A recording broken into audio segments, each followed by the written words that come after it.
Yun na, musta? So, kakabalik na natin. Galing tayo sa Hong Kong, Macau trip. Meron pa tayo mga unbox dyan. So, ito pa pala. Meron pa mga gid eh. Bago natin punta tayo doon, or bago tayo pumunta doon, unahin ko na to. Medyo excited lang ako dito. At the same time, yung nagpunta tayo doon, meron tayong nakitang available na ganito. Pero, mas mahal. So, ito yung ipapalit ko doon sa meron akong home slash server ngayon na wala tayong good thing na yung Dell Optiplex 3080. Okay naman, wala namang problema and all. Pero kasi may paggagamitan na tayo doon, i-repurpose natin yun, ipapagamit natin yung computer na yun as like a regular computer. And bumili tayo ng mas malakas na server. Kasi bala ko yung Dell Optiplex na lang uli. Kaso, hindi na siya pasok doon sa mga hinahanap kong yung mga kailangan ko. So, nagganap tayo. Sabi ko, yung desktop. Okay naman yung desktop. Nakatingin na ako. Kasi itong wall nakapatay, kasama yung sa mga gagawin ko for today. So, nakalista yan. So, dapat desktop, medyo mas malakas yung power consumption. Kaya napunta tayo dito. So, meron tayong, bumili tayo ng mini PC. Kung ano mini PC, nakalagay naman yung title dyan. Pero before tayo mapunta dyan dito sa, uy, nalalaglag. Kaya mga gamit natin. So, before ako pumunta or before ito yung mapili ko, syempre may pinagpilian din ako. Ang dami.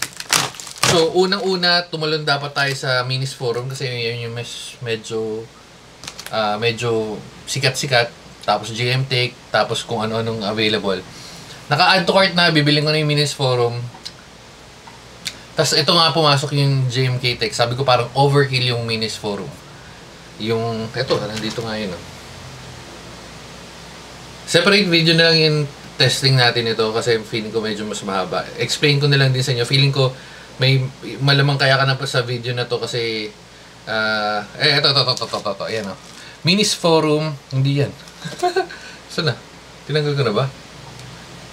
Ito pala. Minis Forum, ayan, 46,000 something, 64 gig, 2 terabytes. Ito na dapat yung kukunin natin, pero parang overkill. Ayos lang naman kasi again, for future proofing. Tapos meron na siyang combong Oculin, kaya tayo bumili na to. Medyo overpriced lang medyo mas mahal lang. So, kaya tayo napunta dito, which is, eto.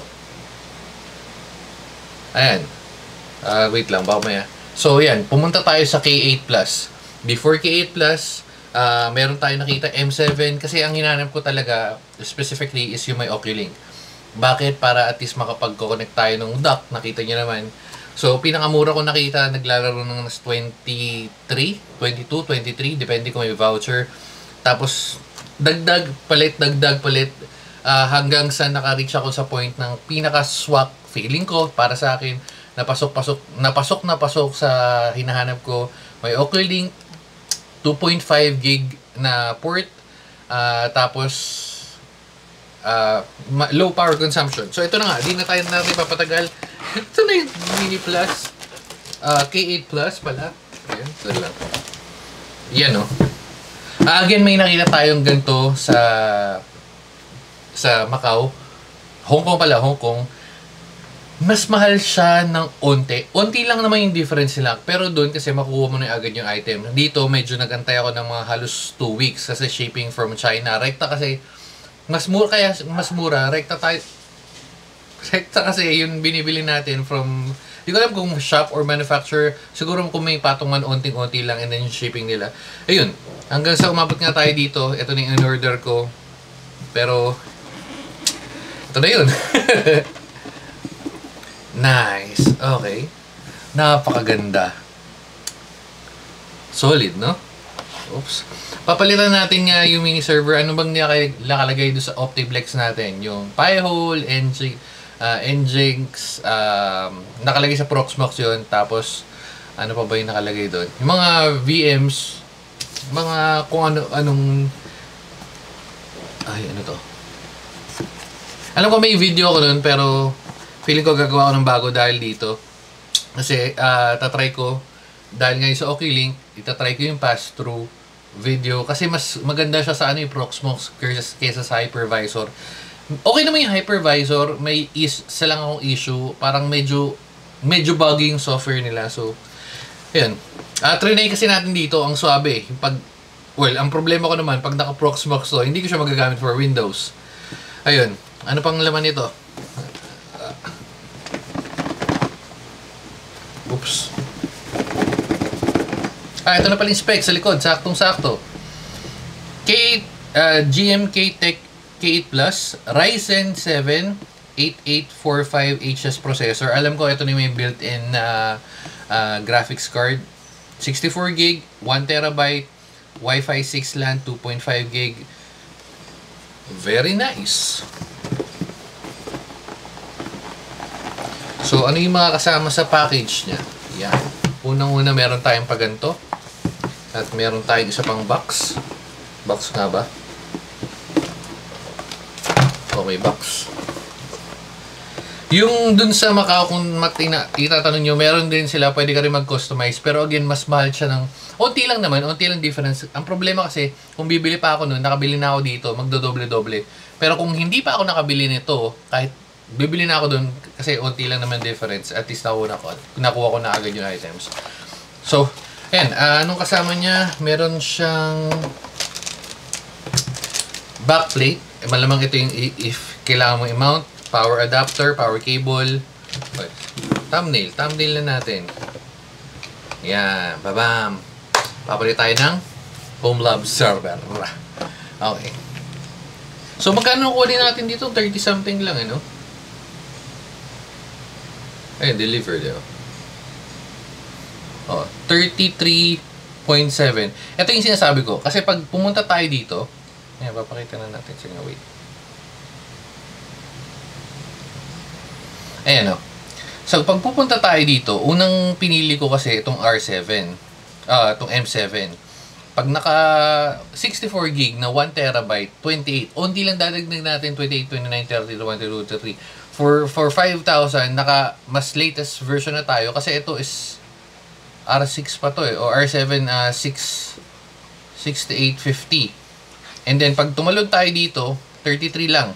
Tapos, pag itong 2 tera, hindi ko na talaga, ito dapat sana. Pero kasi meron tayong extrang dalawang 1 tera, so yun na lang ilalagay ko. Ito kasi, feeling ko isang buong 2 tera to. Ito kasi 1 tera lang. Meron naman tong dalawang SSD slots. So, more or less magagamit ko na rin yun. Kung ito naman, 32GB to 64GB, kasi dalawang 16 yun. So, tatanggalin natin yun, i-upgrade natin sa dalawang 32, medyo mas mapapamahal. Kasi, ayun, 29 plus 3,000 lang, 64GB na. So, feeling ko ito yung pinakasulit. Kaya, yun lang, share ko lang. And then, ito is malamang yung power brick. Nice. Okay. So, may power brick siya na ayan. Hindi ko alam kung pwede yung mga regular or standard na laptop. Sa malamang pwede, pero yun. So, anong makukuha natin dito? Tulad nga sabi ko, meron siyang Oculink. Yan o, Oculink USB 4 na Type-C. Dalawang USB 3.2 lang naman to malamang. As audio jack. Ayan ang Uy, ba't may ganun? May unting dumi. So, may dalawa tayong 2.5 na LAN. Ano to? USB extra. Power. May DP, may HD. DisplayPort, may HDMI. Tsaka lumang 3.2. So, very good na to. Mahirap patanggalin. Feeling ko hindi naman. Ayan, mountable na rin siya. Kaya may ganito. So, if ever na trip mo lang, nakamount to sa likod ng PC mo, pasok na pasok. Ang bala ko dapat dito ko lalagay, pero doon ko na lang lalagay doon sa pagpapalit na medyo may nagkakasobra-sobra na tayong PC kasi bumili na tayo ng ano. Ayan. Pero angas oh. Angas ang itsura. Tatanggal ba to? Tanggalin natin. Sige, tanggalin natin. 1, 2, 3. Suwabe. Alright. Ayun oh. Kung umiinit, hindi ko pa masasagot. Malalaman natin in a few. Or pagka na-testing na natin at pag na paandar na natin to. Ryzen 7, hindi ko sure kung gagana siya if fully compatible siya with Proxmox kasi ever since Intel fanboy ako, bala ko naman tumalon sa AMD na since recently medyo mas naging maganda yung feedbacks kasi before nung computer shop days natin is tong AMD talagang medyo hindi naman pangit pero alam mo yun, hindi siya nakakasabay sa Intel pero ngayon based sa pricing, based sa mga ano nila, okay na. Pero kasi if more on multitasking, kahit sa sa mga virtualization, Intel pa rin talaga. At saka AI. Ayan. So, okay. So, testingin na lang natin to. Next video na lang tayo. Kasi may mga unbox lang ako saglit. Tapos, isasalpa ko na to. Ite-testing na to. Habang nagsiset-up to, nag-unbox tayo ng ibang video. Or ng ibang mga items. Dito na natin tatapusin. Bye-bye na guys. Feeling ko sulit to. Feeling ko magagamit natin to. Makakapag-run ako ng at least 2-3 extra VMs versus sa ginagamit ko ngayon. Malalaman natin. So, bye-bye na guys. Babu.